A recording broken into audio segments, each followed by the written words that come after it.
हाँ जी, good morning students. बेटा ਅਸੀਂ ਨੈਸ਼ਨਲ ਪੋਲੀਟੀਕਲ ਪਾਰਟੀਜ਼ ਦੇ ਬਾਰੇ ਪੜਾਂਗੇ ਅੱਜ। ਸਾਨੂੰ ਪਤਾ ਹੈ ਕਿ 2018 ਦੇ ਵਿੱਚ 7 ਨੈਸ਼ਨਲ ਪੋਲੀਟੀਕਲ ਪਾਰਟੀਜ਼ ਨੂੰ ਰੈਕੋਗਨਾਈਜ਼ ਕੀਤਾ ਗਿਆ ਇਲੈਕਸ਼ਨ ਕਮਿਸ਼ਨ ਦੇ ਵੱਲੋਂ। ਸੋ ਇੱਕ ਇੱਕ ਕਰਕੇ ਅਸੀਂ ਡਿਸਕਸ ਕਰਾਂਗੇ। ਸਭ ਤੋਂ ਪਹਿਲੇ ਨੰਬਰ ਤੇ ਹੈ all India Trinamool Congress.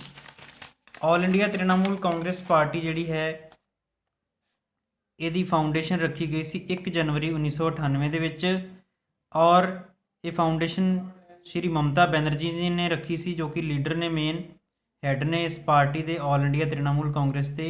Short form ਦੇ ਵਿੱਚ ਇਹਨੂੰ AITC ਵੀ ਕਹਿੰਦੇ ਨੇ। ਔਰ ਇਹਦਾ ਇਲੈਕਸ਼ਨ ਸਿੰਬਲ ਜਿਹੜਾ ਹੈ ਉਹ ਹੈ 2 ਫਲਾਵਰਸ ਐਂਡ ਗ੍ਰਾਸ। ਠੀਕ ਹੈ, ਸੋ ਇਹਦਾ ਇਲੈਕਸ਼ਨ ਸਿੰਬਲ ਹੈ ਫਲਾਵਰਸ ਐਂਡ ਗ੍ਰਾਸ, ਜੋ ਕਿ ਤੁਸੀਂ ਦੇਖ ਸਕਦੇ ਹੋ ਲੈਫਟ ਸਾਈਡ ਦੇ ਉੱਪਰ। ਦੈਨ ਇਹ ਜਿਹੜੀ ਪਾਰਟੀ ਹੈ ਨੈਸ਼ਨਲ ਪਾਰਟੀ ਬਣੀ ਸੀ ਜੀ 2016 ਦੇ ਵਿੱਚ, ਇਹਨੂੰ ਰੈਕੋਗਨਾਈਜ਼ ਕੀਤਾ ਗਿਆ ਸੀਗਾ ਐਜ਼ ਏ ਨੈਸ਼ਨਲ ਪਾਰਟੀ। ਸੋ ਬੇਟਾ ਅਸੀਂ ਆਲ ਇੰਡੀਆ ਤ੍ਰਿਣਮੂਲ ਕਾਂਗਰਸ ਬਾਰੇ ਪੜ੍ਹ ਰਹੇ ਹਾਂ। ਸੋ ਇਹ ਜਿਹੜੀ ਪਾਰਟੀ ਹੈ ਇਸ ਪਾਰਟੀ ਬਾਰੇ ਅਸੀਂ ਪੜ੍ਹ ਰਹੇ ਹਾਂ, ਤੁਸੀਂ ਸਕਰੀਨ ਰਿਕਾਰਡਰ 'ਚ ਦੇਖ ਸਕਦੇ ਜੀ। ਸੋ ਅੱਗੇ ਜਿਵੇਂ ਉਹ ਦੱਸਦਾ ਹੈ ਕਿ ਇਸ ਪਾਰਟੀ ਨੂੰ ਰੈਕੋਗਨੀਸ਼ਨ ਮਿਲੀ ਸੀ 2016 ਦੇ ਵਿੱਚ ਐਜ਼ ਏ ਨੈਸ਼ਨਲ ਪਾਰਟੀ। ਇਸ ਪਾਰਟੀ ਦਾ ਜਿਹੜਾ ਇਲੈਕਸ਼ਨ ਸਿੰਬਲ ਹੈ ਫਲਾਵਰਸ ਐਂਡ ਗ੍ਰਾਸ ਹੈ। ਇਹ ਪਾਰਟੀ ਕਾਹਦੇ 'ਚ ਬਿਲੀਵ ਕਰਦੀ? ਸੈਕੂਲਰਿਜ਼ਮ ਦੇ ਵਿੱਚ, ਸਭ ਧਰਮਾਂ ਦੀ ਬਰਾਬਰੀ ਦੇ ਵਿੱਚ, ਸਭ ਧਰਮ ਇਕੁਅਲ ਹਨ, ਫਰੀडम ਹੋਏ ਸਭ ਧਰਮਾਂ ਨੂੰ, ਫੈਡਰਲਿਜ਼ਮ ਇਸ ਚੀਜ਼ ਵੀ ਬਿਲੀਵ ਕਰਦੀ ਹੈ ਕਿ ਸੈਂਟਰਲ ਗਵਰਨਮੈਂਟ ਜਿਹੜੀ ਹੈ ਉਹ ਸਟੇਟਸ ਦੇ ਮੈਟਰਸ ਦੇ ਵਿੱਚ ਇੰਟਰਫੇਅਰ ਨਾ ਕਰੇ, ਔਰ ਆਪੋ ਆਪਣੇ ਅਧਿਕਾਰ ਖੇਤਰ 'ਚ ਰਹਿ ਕੇ ਜਿਹੜਾ ਹੈ ਸਟੇਟ ਔਰ ਸੈਂਟਰਲ ਗਵਰਨਮੈਂਟਸ ਕੰਮ ਕਰਨ। ਵੈਸਟ ਬੰਗਾਲ ਦੇ ਵਿੱਚ 2011 ਤੋਂ ਲੈ ਕੇ ਪਾਵਰ ਦੇ ਵਿੱਚ ਰਹੀ ਹੈ, ਉੱਥੇ ਦੀ ਸਰਕਾਰ ਰਹੀ ਹੈ 2011 ਤੋਂ ਲੈ ਕੇ ਇਸ ਪਾਰਟੀ ਦੀ। ਸੋ ਵੈਸਟ ਬੰਗਾਲ 'ਚ ਕਾਫੀ ਸਟਰੋਂਗ ਹੈ all India Trinamool Congress. Then Arunachal Pradesh, Manipur ਔਰ ਤ੍ਰਿਪੁਰਾ ਦੇ ਵਿੱਚ ਵੀ ਇਲੈਕਸ਼ਨ ਲੜਦੇ ਨੇ ਔਰ ਕਾਫੀ ਉੱਥੇ ਸੀਟਸ ਜਿੱਤਦੇ ਨੇ। ਜੋ ਜਨਰਲ ਇਲੈਕਸ਼ਨ ਹੋਈ ਸੀ ਲੋਕ ਸਭਾ ਦੀ 2019 ਦੇ ਵਿੱਚ, ਉਹਦੇ ਵਿੱਚ ਇਹਨਾਂ ਨੇ 4.07% ਵੋਟਸ ਹਾਸਿਲ ਕੀਤੀਆਂ ਸੀਗੀਆਂ ਔਰ 22 ਸੀਟਸ ਇਹਨਾਂ ਨੂੰ ਮਿਲੀਆਂ 2019 ਦੀ ਇਲੈਕਸ਼ਨ ਦੇ ਵਿੱਚ। ਔਰ ਇਸ ਤਰ੍ਹਾਂ 2019 ਦੇ ਵਿੱਚ ਇਹ ਲੋਕ ਸਭਾ ਦੀ ਚੌਥੀ ਸਭ ਤੋਂ ਵੱਡੀ ਪਾਰਟੀ ਬਣੀ ਸੀਗੀ ਆਲ ਇੰਡੀਆ ਤ੍ਰਿਣਮੂਲ ਕਾਂਗਰਸ। ਹਾਂਜੀ ਸਟੂਡੈਂਟਸ, ਨੈਕਸਟ ਸਾਡੇ ਕੋਲ ਆ ਜਾਂਦੀ ਹੈ ਬਹੁਜਨ ਸਮਾਜ ਪਾਰਟੀ। ਠੀਕ ਹੈ ਜੀ, ਔਰ ਬਹੁਜਨ ਸਮਾਜ ਪਾਰਟੀ ਜਿਹੜੀ ਹੈ ਉਹਦੇ ਬਾਰੇ ਡਿਸਕਸ ਕਰਾਂਗੇ।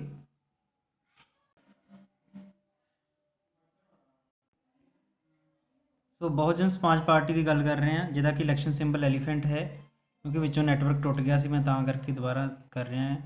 ਸੋ 1984 ਦੇ ਵਿੱਚ ਇਹ ਪਾਰਟੀ ਜਿਹੜੀ ਹੈ ਸੈਟਅਪ ਕੀਤੀ ਗਈ ਸੀ ਕਾਂਚੀ ਰਾਮ ਦੇ ਰਾਹੀਂ, ਔਰ ਇਹ ਪਾਰਟੀ ਜਿਹੜੀ ਹੈ ਬਹੁਜਨ ਸਮਾਜ ਨੂੰ ਜਿਹੜਾ ਪ੍ਰੋਟੈਕਟ ਕਰਨ ਦੀ ਗੱਲ ਕਰਦੀ ਹੈ। ਬਹੁਜਨ ਸਮਾਜ ਦੇ ਵਿੱਚ ਇਹ ਲੋਕ ਦਲਿਤਾਂ, ਆਦੀਵਾਸੀਆਂ, ਅਦਰ ਬੈਕਵਰਡ ਕਲਾਸ ਅਤੇ ਰਿਲੀਜੀਅਸ ਮਾਈਨੋਰਿਟੀ ਨੂੰ ਸ਼ਾਮਿਲ ਕਰਦੇ ਨੇ। ਔਰ ਬਹੁਜਨ ਸਮਾਜ ਪਾਰਟੀ ਜਿਹੜੀ ਹੈ ਜਿਹੜੇ ਮਹਾਨ ਸਮਾਜ ਸੁਧਾਰਕ ਹੋਏ ਨੇ, ਜਿਨ੍ਹਾਂ ਨੇ ਦਲਿਤਾਂ ਦੀ ਕਦੇ ਗੱਲ ਕੀਤੀ ਸੀ, ਜਿਵੇਂ ਸਾਹੂ ਮਹਾਰਾਜ, ਮਹਾਤਮਾ ਫੂਲੇ, ਪੈਰੀਆਰ ਰਾਮਾਸਵਾਮੀ ਨਾਇਕਰ, ਬਾਬਾ ਸਾਹਿਬ ਅੰਬੇਦਕਰ, ਉਹਨਾਂ ਦੇ ਆਈਡੀਆਜ਼ ਨੂੰ ਫੋਲੋ ਕਰਦੀ ਹੈ। It stands for the cause of securing the interest and welfare of Dalits and oppressed people. ਔਰ ਦਲਿਤ ਲੋਕਾਂ ਔਰ ਦੱਬੇ ਕੁਚਲੇ ਲੋਕਾਂ ਦੀ ਵੈਲਫੇਅਰ ਵਾਸਤੇ ਕੰਮ ਕਰਨਾ ਚਾਹੁੰਦੀ ਹੈ ਇਹ ਜਿਹੜੀ ਪਾਰਟੀ ਹੈ ਬਹੁਜਨ ਸਮਾਜ ਪਾਰਟੀ। ਅੱਗੇ ਉਹ ਦੱਸ ਰਿਹਾ ਹੈ ਕਿ ਉੱਤਰ ਪ੍ਰਦੇਸ਼ ਦੇ ਵਿੱਚ ਇਸ ਪਾਰਟੀ ਨੇ ਕਾਫੀ ਵਾਰ ਸਰਕਾਰ ਬਣਾਈ ਹੈ ਦੂਜੀਆਂ ਪਾਰਟੀਆਂ ਦੇ ਨਾਲ ਮਿਲ ਕੇ। ਤੈਨੂੰ ਦੱਸਦਾ ਹੈ ਕਿ ਉੱਤਰ ਪ੍ਰਦੇਸ਼ ਤੋਂ ਬਿਨਾਂ ਮੱਧ ਪ੍ਰਦੇਸ਼, ਛੱਤੀਸਗੜ੍ਹ, ਉੱਤਰਾਖੰਡ, ਦਿੱਲੀ ਔਰ ਪੰਜਾਬ ਦੇ ਵਿੱਚ ਵੀ ਜਿਹੜਾ ਹੈ ਇਹਨਾਂ ਦਾ ਪ੍ਰਭਾਵ ਕਾਫੀ ਹੈ। Then formed government in Uttar Pradesh several times by taking the support of different parties at different time. ਜਿਹੜੀ ਆਪਾਂ ਪਹਿਲਾਂ ਗੱਲ ਕੀਤੀ ਹੈ ਕਿ ਉੱਤਰ ਪ੍ਰਦੇਸ਼ ਦੇ ਵਿੱਚ ਇਹਨਾਂ ਦਾ ਮੇਨ ਬੇਸ ਹੈ, ਔਰ ਉੱਤਰ ਪ੍ਰਦੇਸ਼ ਦੇ ਵਿੱਚ ਇਹਨਾਂ ਨੇ ਕਾਫੀ ਵਾਰ ਜਿਹੜਾ ਹੈ ਸਰਕਾਰ ਬਣਾਈ ਹੈ। ਜੋ ਲੋਕ ਸਭਾ ਇਲੈਕਸ਼ਨ ਹੋਈ ਸੀ 2019 ਦੇ ਵਿੱਚ, ਉਸ ਇਲੈਕਸ਼ਨ ਦੇ ਵਿੱਚ ਇਹਨਾਂ ਨੇ 3.63% ਵੋਟਸ ਹਾਸਿਲ ਕੀਤੀਆਂ ਸੀ ਔਰ 10 ਸੀਟਾਂ ਇਹਨਾਂ ਨੂੰ ਮਿਲੀਆਂ ਸੀ ਲੋਕ ਸਭਾ ਦੀਆਂ। ਨੈਕਸਟ ਡਿਸਕਸ ਕਰਾਂਗੇ ਭਾਰਤੀ ਜਨਤਾ ਪਾਰਟੀ। ਸੋ ਭਾਰਤੀ ਜਨਤਾ ਪਾਰਟੀ ਨੂੰ ਮੈਂ ਹਾਈਲਾਈਟ ਕਰ ਰਿਹਾ ਤਾਂ ਕਿ ਤੁਹਾਨੂੰ ਪਤਾ ਚੱਲ ਜਾਏ ਕਿ ਮੈਂ ਕਿਹੜੀ ਪਾਰਟੀ ਦੀ ਗੱਲ ਕਰ ਰਿਹਾ। ਸੋ ਭਾਰਤੀ ਜਨਤਾ ਪਾਰਟੀ ਜਿਹੜੀ ਹੈ ਲੋਟਸ ਇਹਦਾ ਇਲੈਕਸ਼ਨ ਸਿੰਬਲ ਹੈ। 1980 ਦੇ ਵਿੱਚ ਭਾਰਤੀ ਜਨਤਾ ਪਾਰਟੀ ਜਿਹੜੀ ਹੈ ਫਾਊਂਡ ਕੀਤੀ ਗਈ ਸੀਗੀ, ਔਰ ਭਾਰਤੀ ਜਨਤਾ ਪਾਰਟੀ ਜਿਹੜੀ ਹੈ ਇਹ ਇੱਕ ਪੁਰਾਣੀ ਪਾਰਟੀ ਭਾਰਤੀ ਜਨਸੰਘ ਹੁੰਦੀ ਸੀਗੀ, ਉਸ ਪਾਰਟੀ ਨੂੰ ਹੀ ਜਿਹੜਾ ਹੈ ਰਿਵਾਈਵ ਕਰਕੇ ਜਿਹੜੀ ਹੈ ਪਾਰਟੀ ਬਣਾਈ ਗਈ ਸੀਗੀ। ਭਾਰਤੀ ਜਨਸੰਘ ਪਾਰਟੀ ਜਿਹੜੀ ਹੈ 1951 ਦੇ ਵਿੱਚ ਜਿਹੜੀ ਸੀਗੀ ਸ਼ਿਆਮਾ ਪ੍ਰਸਾਦ ਮੁਖਰਜੀ ਨੇ ਕਦੇ ਬਣਾਈ ਸੀਗੀ, ਔਰ ਉਸੇ ਹੀ ਪਾਰਟੀ ਨੂੰ ਰਿਵਾਈਵ ਕਰਕੇ ਜਿਹੜਾ ਹੈ ਭਾਰਤੀ ਜਨਤਾ ਪਾਰਟੀ ਬਣਾਈ ਗਈ 1980 ਦੇ ਵਿੱਚ। It wants to build a strong and modern India. Bharatiya Janata party ਇੱਕ ਮਜ਼ਬੂਤ ਔਰ ਆਧੁਨਿਕ ਭਾਰਤ ਬਣਾਉਣਾ ਚਾਹੁੰਦੀ ਹੈ। ਜਿਵੇਂ ਅੱਗੇ ਉਹ ਦੱਸ ਰਿਹਾ ਹੈ,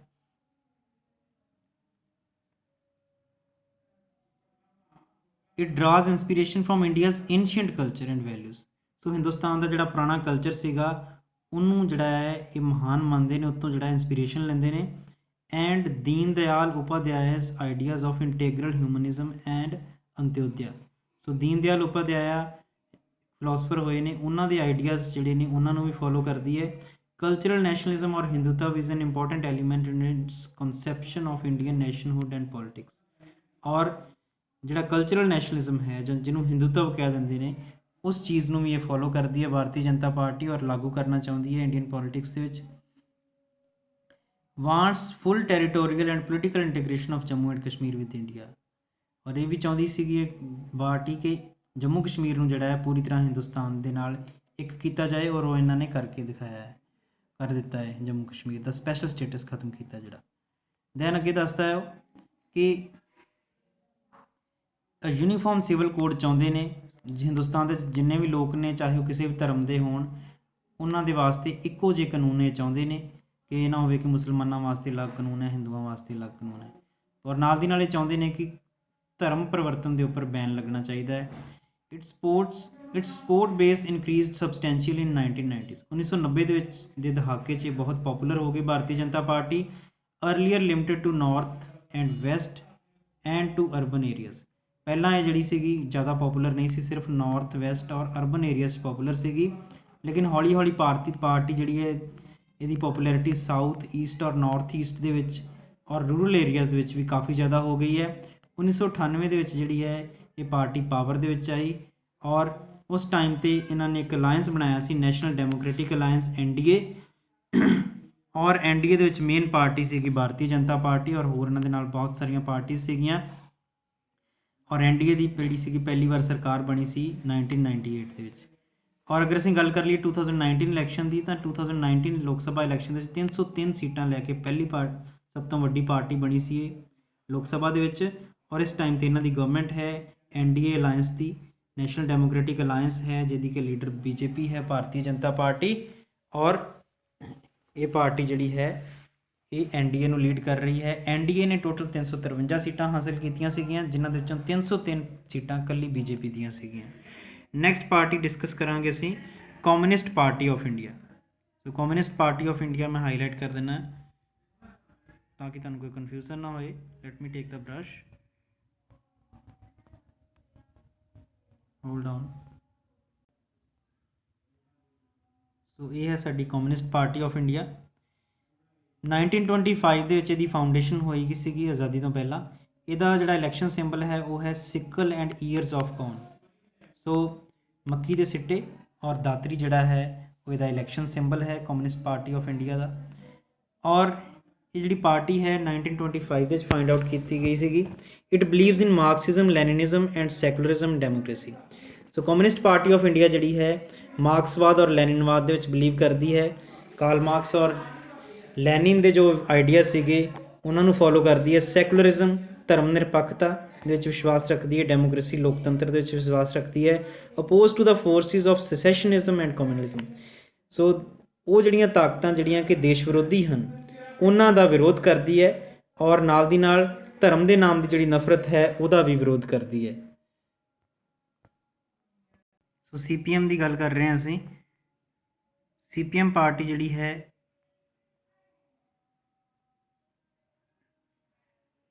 CPI party, communist Party of India ਦੀ ਗੱਲ ਕਰ ਰਹੇ ਹਾਂ। ਔਰ ਇਹ ਜਿਹੜੀ ਪਾਰਟੀ ਹੈ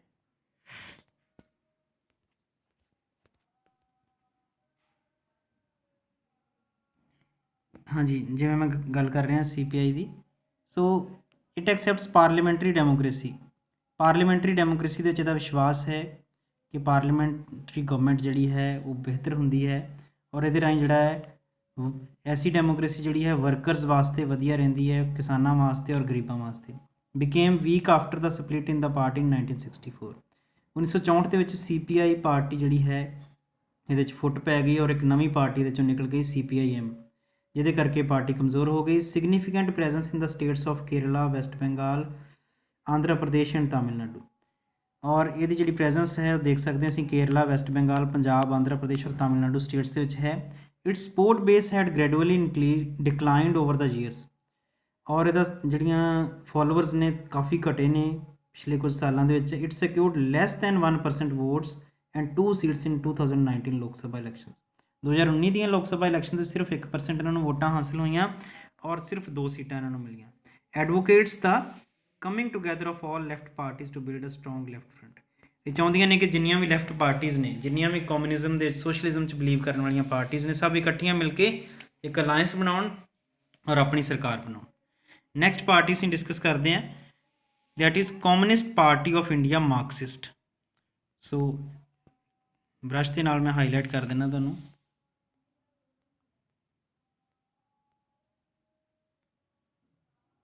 ਸੋ ਇਹ ਜਿਹੜੀ ਪਾਰਟੀ ਹੈ ਇਹ ਅਸੀਂ ਡਿਸਕਸ ਕਰ ਰਹੇ ਹਾਂ, communist Party of India Marxist. ਇਹ ਜਿਹੜੀ ਪਾਰਟੀ ਹੈ 1964 ਦੇ ਵਿੱਚ ਬਣੀ ਸੀਗੀ ਔਰ ਕਮਿਊਨਿਸਟ ਪਾਰਟੀ ਆਫ ਇੰਡੀਆ ਜਿਹੜੀ ਮੇਨ ਪਾਰਟੀ ਸੀ ਉਹਦੇ ਵਿੱਚੋਂ ਹੀ ਨਿਕਲੀ ਸੀ। ਔਰ ਇਹਦਾ ਸਿੰਬਲ ਹੈ sickle and hammer and star. ਠੀਕ ਹੈ ਜੀ। ਸੋ ਅੱਗੇ ਨੂੰ ਦੇਖਦੇ ਹਾਂ ਨੀਚੇ ਕਿ ਇਹਦੇ ਬਾਰੇ ਹੋਰ ਕੀ ਦੱਸਿਆ ਹੋਇਆ ਸਾਨੂੰ।